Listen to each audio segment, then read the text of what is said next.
అమ్మ పంచాంగం అందరూ చూడడానికి వీలుగా ఉంటుందంటారా? అందరూ చూడడానికి వీలుగానే ఉంటుంది, కాకపోతే తెలుగు రావాలి.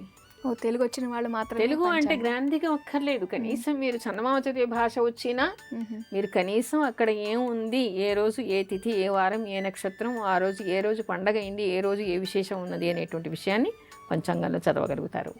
అలాగే పంచాంగంలో తిథులు ఇచ్చినా ఏ రోజు ఏ పండుగ చేసుకోవాలని నిర్ణయించడం కొంచెం కష్టంగా ఉంటుంది. ఇది ఏ విధంగా మనం చూసుకోవాలంటారు? ఇక్కడ కూడా ఏమిటంటే పంచాంగం ఎప్పుడు ఏ తిథి నిర్ణయించుకోవాలనేటువంటి ఆధునికులకి చాలా మూఢంలో ఉన్నారు. మ్మ్. అంటే మనకి సోషల్ మీడియా గురించి ఉన్నంత అవగాహన మన శాస్త్రం మీద చాలామందికి, ఆధునిక యువతకి అస్సలు లేదు. ఇక్కడ ఏమిటంటే ఏ రోజు ఏది నిర్ణయించుకోవాలనడానికి మొన్నెవరో అడుగుతున్న చాలామంది చదువుకున్న వాళ్ళు కూడా తండ్రి తల్లి చనిపోయినప్పుడు డేట్ ప్రకారం తిథులు పెడుతున్నామని. అయ్యో. డేట్ ప్రకారం పెట్టకూడదు. ఇంగ్లీష్ డేట్స్ ఏవి కూడా మనకి ప్రామాణికమైనటువంటివి, శాస్త్రీయమైనటువంటివి కావు. మ్మ్. అందుకని తిథులు చూడాలంటే పంచాంగమే చూడాలి. మ్మ్. అయితే ఇక్కడ తిథి నిర్ణయం చేయడం కోసమని పండగలు నిర్ణయం చేయడం అయితే పంచాంగంలోనే నిర్ణయించి రాస్తారు. ఈరోజు ఈ పండగ చెయ్యాలి, ఈరోజు శ్రీరామనవమి, ఈరోజు ఉగాది, ఈరోజు సంక్రాంతి అని పంచాంగాల్లోనే మీకు ఉంటాయి. కాకపోతే మీరు అన్నట్టు ఏదైనా ఒక వ్రతం చేసుకోవాలి, ఒక మృతతిథి చేయాలి, ఏదైనా చెయ్యాలి అనుకున్నప్పుడు దానికి వేరియేషన్స్ ఉంటాయి. మ్మ్. దానికి ఏమిటి అంటే ఇలాంటి ప్రోగ్రామ్స్ చూసినప్పుడైనా తెలుస్తుంది, శాస్త్రం చదివితే అయినా తెలుస్తుంది, పెద్దల నుంచి అయినా తెలుసుకోవాలి. అయితే ముఖ్యంగా అందరికీ ఏమిటంటే ఏవైనా వ్రతాలు చెయ్యాలి అని ఉన్నప్పుడు సాధారణంగా సూర్యోదయంతో మొదలైనటువంటి తిథి రోజు చేస్తారు. ఇప్పుడు మొన్న ఉగాది మనకి జరిగింది. ఉగాది మీద కూడా దృక్సిద్ధాంతం ప్రకారం వేరుగాను, ఆ తర్వాత పూర్వ పద్ధతితో చేసిన దాని మీద వేరుగాను ఉంది. కొంతమంది 29వ తారీఖు నిన్న అన్నారు, కాదు కొంతమంది మొన్న అన్నారు. అంటే 28వ తారీఖు కొంతమంది, 29వ తారీఖు కొంతమంది, కొన్ని వాదనలు. అంటే ఇక్కడ చెప్పేది ఏమిటి అంటే ఏ రోజు ఏ తిథిని ఎప్పుడు ఎలాంటి తేడాలు వచ్చినప్పుడు చేయాలి. మామూలుగా ఏం చెప్తారు, అమావాస్యతో కలిసినటువంటి తిథి చేయకూడదు అనేటువంటిది ఉంది.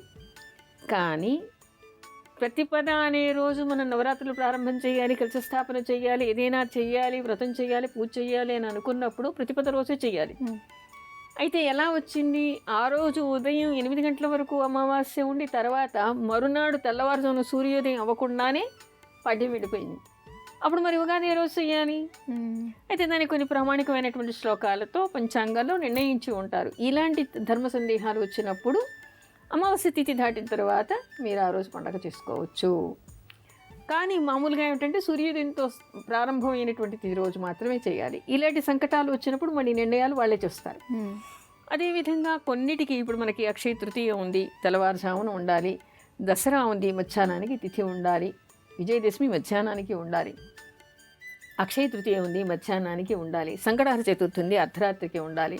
చాలామంది మృతతిథి రోజు తన పితృదేవతలకి పెట్టేటప్పుడు సామూహికంగా ఇక్కడ అక్కడ సత్రాల్లో పెడుతూ పొద్దున్న 9ంటికి అయిపోయేలాగా 10ంటికి అయిపోయేలాగా చేస్తున్నది. చాలా దోషం. పితృదేవతలకి ఎప్పుడు కూడా 1 గంట దాటిన తర్వాత ఆ తిథి ఉండాలి. వాడు చనిపోయినటువంటి తిథి 1 గంట దాటిన తర్వాత ఏ రోజు ఉంటుందో ఆ రోజే చేయాలి. నువ్వు ఇంకేమన్నా చెప్పాలా? ఇంకేమన్నా అబద్ధం చెప్పాలనుకుంటే చెప్పేయి. నేను చూడాలనుకుంటున్నాను నన్ను మోసం చేయడానికి నువ్వు ఎంత నీచానికి దిగజారగలవు అని.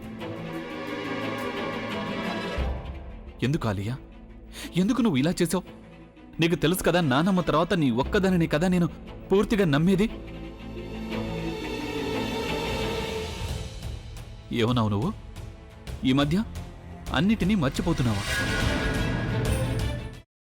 అది చాలు.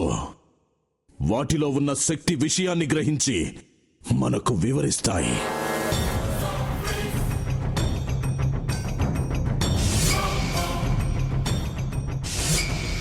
ఎవరు ఆ దండ విప్పొద్దు, గది తలుపులు తెరవద్దు.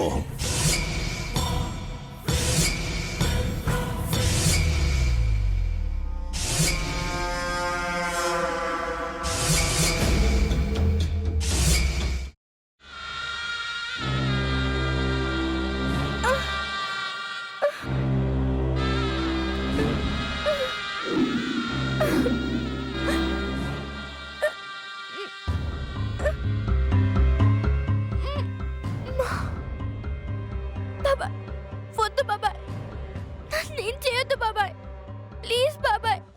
నీకు నిజం తెలిసినప్పుడే నా ఆలోచనలో నువ్వు చచ్చిపోయావు.